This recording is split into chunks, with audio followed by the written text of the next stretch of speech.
So with Made for Me,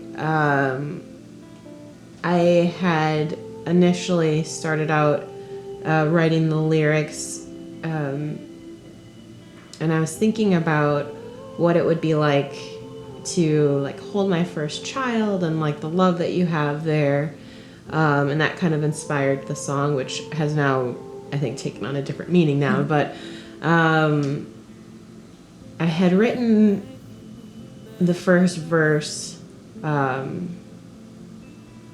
the melody, and I think that had really been it. This one has really, I think, changed and grown since the first time we started and the first time you heard it. And so again, I think, you know, I sent it to you, or I had sung it for you, and you liked it a lot, and then we decided to kind of write more on it. And at that time we had been working with a guitarist and kind of brought it to him, and we weren't really like progressing as much. I think we put it aside for a while, if I remember correctly. Yeah. Like we didn't work on it because it just wasn't meshing.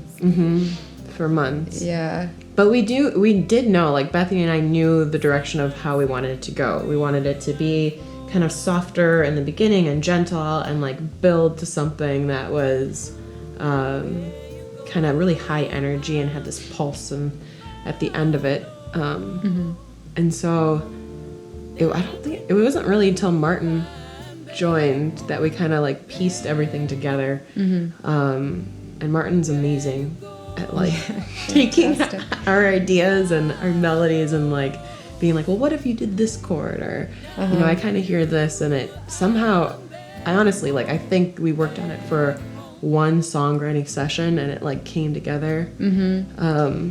Yeah, it was that session where we wrote a new chorus. Yeah, that's right. Yeah, and so then the previous chorus became the bridge, and that gave us all of the pieces to really form the entire song for the first time. I remember writing that in your apartment. Yeah, it was. Yeah. Yeah, that was it. The chorus now had been something we had thought of for a bridge section.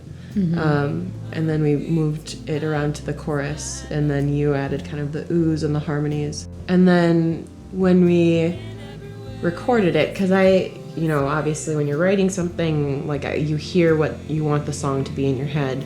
And performing it live, like we only have our two voices, and then Martin joins us at the end when we perform it live. But we kind of like heard all of these kind of like cannons at the end, and all of these voice parts and voice, you know, structures and rhythms coming in at the end. So it was really cool when we recorded this kind of like polished demo to kind of be able to put all those pieces in place and hear it. So it finally had that pulse that we wanted, and that energy, and it turned out to be kind of like this tribal feel that I really, really liked a lot. One thing I was thinking about when writing some of the lyrics that now have become the bridge, I was actually thinking about my sister and her husband, because one thing that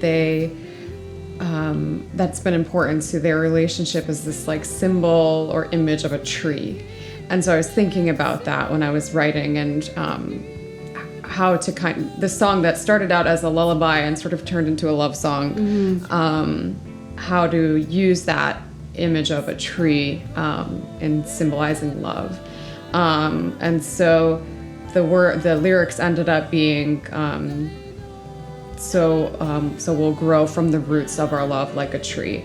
And I actually think that the song itself kind of grew a lot over time, and the final product grows so much from the beginning to the end and changes and evolves. And I think that's the overall feel that we want to give for that song, and the meaning of that song, and how love can change and grow and evolve and be dynamic and just ever changing, ever growing. I think that that's what that song aspires to. Grow.